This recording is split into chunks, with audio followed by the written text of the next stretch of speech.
Well, welcome to the 700 Club. Israel calls the return of the hostages Operation Wings of Freedom. 4 women soldiers captured by Hamas on October 7th are now safe with their families. It's the second release of the ceasefire deal. Israelis are watching for the return of more than 90 hostages still in captivity, including Americans. Chris Mitchell reports from Jerusalem. On Saturday, Daniela Gilboa, Liri Albag, Naama Levy, and Karina Ariev came home after more than 470 days in captivity. Thousands cheered their return. I live close by and I came to support the cause of getting, and we want all the hostages to come back home. After October 7th, CBN News interviewed Sasha Ariev, who told us about the last conversation with her just-released sister, Karina. I love you, I'm scared, they are here, they're abducting us. Now her sister Karina and a total of 6 more hostages are free as part of this latest deal. Before their release, Hamas paraded the 4 soldiers on a stage with anti-Israel slogans. In defiance, the women gave the victory sign to the crowd. Meanwhile, some of the 90 Palestinian prisoners released in the deal returned to Ramallah. In all, nearly 2,000 prisoners, some who murdered Israelis, are to be freed during phase 1 of the deal. Now, these people, many of them, have the most heinous murders on their records, murders of Israeli Jews, and they intend to do it again. They say many, like British-Israeli columnist Melanie Phillips, love to see the hostages freed, but see the agreement as bad for Israel and good for Hamas. Israel is required to stand back for at least 6 weeks while more and more aid is poured into Gaza. Now, this means that there are 2 Hamas battalions that are still left in Gaza, and Israel is forced to stand by while Hamas reorganizes itself, re-equips itself, recovers its powers, exists, survives, and consequently it thinks it has won. Do you see that Hamas is reconstituting itself inside Gaza during this time? Definitely. Hamas is trying to invested most of its military power to control the Palestinians in Gaza.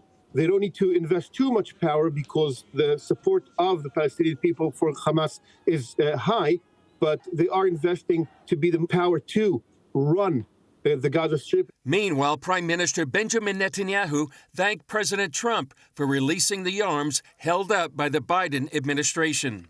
Thank you, President Trump, for keeping your promise to give Israel the tools it needs to defend itself, to confront our common enemies, and to secure a future of peace and prosperity. Talking with reporters on Air Force One, Trump said he would like to see Arab countries take many of the people of Gaza. Talking about probably 1.5 million people, and we just clean out that whole thing. Meanwhile, on this Holocaust Remembrance Day, the families of the freed hostages are celebrating what they could only hope they'd see. Well, CBN's Middle East Bureau Chief Chris Mitchell joins us now from Jerusalem. And Chris, let's just take on Hamas. Was it a mistake to get into negotiations with them? Because the end result is Hamas is staying in power in Gaza. Well, that's how many people over here in Israel feel like it was a mistake. And actually, it was brokered by Qatar, which many people know has spent billions of dollars funding Hamas in the Gaza Strip, as well as many other terror groups around the world. We do see right now that video of Hamas terrorists actually deployed throughout now the northern Gaza Strip and Gaza City. What they did is smuggled in uniforms and weapons. Right now, you see, as Amiad Cohen was saying, they have reconstituting themselves, maybe 10 to 15,000 new recruits, according to U.S. intelligence. Hamas is using those same brutal tactics to control the population. We see them now in their uniforms, something you rarely see during operations between Hamas and the IDF. Usually they're wearing civilian uniforms. But what we see right now is the aid going in, Gordon, and also Hamas taking over territory. Now, if the IDF goes back in, it's just going to perhaps mean more lives of IDF taking back land that they had once controlled. So there are people here in Israel, including Melanie Phillips, that we had in our report, that believe it was a mistake to go ahead and mediate and negotiate with Hamas. Where's the world outrage on this? That here you are, a terror group, a known terror group. You've used hospitals, you've used schools, you've used homes as cover. You've intentionally used civilians. You've conducted a war that, all of that is a list of war crimes. Where is the investigation? Where is the outrage? Why aren't we seeing that?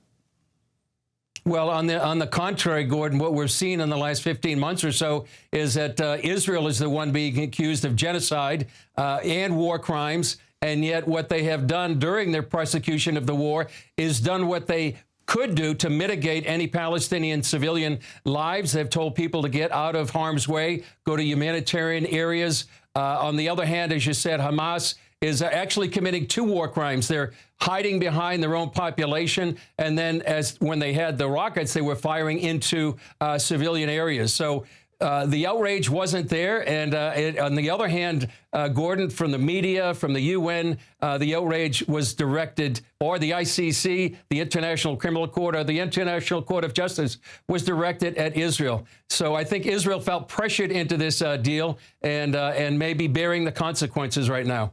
There was outrage within the civilian population of Gaza. That we were hearing reports that they blamed Hamas for the destruction. And is there a potential for there to be free elections, that Hamas wouldn't be able to intimidate the civilian population? They would actually be able to vote in some kind of new government?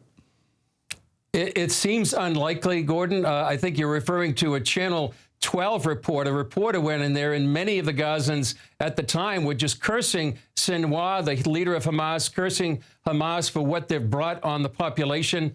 However, with the brutal tactics that Hamas uses, I think it's very unlikely that we would see free and fair elections to be able to take over. And I don't know if there's even an entity that would be able to compete with Hamas. They do steal the humanitarian aid, and then they have brutal tactics. If anyone is accused of either collaborating with Israel or taking the aid themselves, we've seen videos of them being shot and either killed or wounded.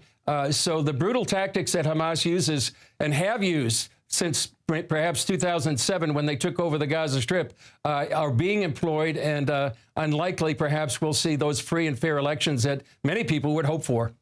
Well, then let's turn to President Trump's suggestion that the Arab world take in the population of Gaza, that they go to Jordan, they go to Egypt, and the area just gets, quote, cleared out. Well, it's certainly an unlikely suggestion. I think an out-of-the-box suggestion. Right now, Egypt's El-Sisi says no. The Egyptian Foreign Ministry says they're rejecting any relocation or transfer, whether it's temporary or permanent. But Egypt receives $1.3 billion in aid, so maybe that's leverage President Trump could use. Jordan's objecting, and so is Hamas and the PA, the Palestinian Authority. Right now, I would think Egypt and Jordan in particular may not want some of these Gazan people. They've been indoctrinated by Hamas, which is an offspring of the Muslim Brotherhood. And both Egypt and Jordan see the Muslim Brotherhood as their enemy. So they may want to keep these people out of their countries unless they would, in fact, if they would destabilize the country. So we'll see what happens. It's an unlikely suggestion, but we'll see how things go in the next few weeks or months. Well, there's definitely a lesson from history. You go back to 1972, and the Palestinians tried to overthrow the king of Jordan and take control of Jordan, and that resulted in their expulsion into southern Lebanon. And you see what happened to Lebanon.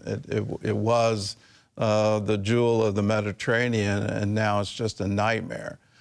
So I could see easily why the other Arab nations surrounding it wouldn't want to have anything to do with it. Well, Chris, thanks so much for joining us, and keep us informed.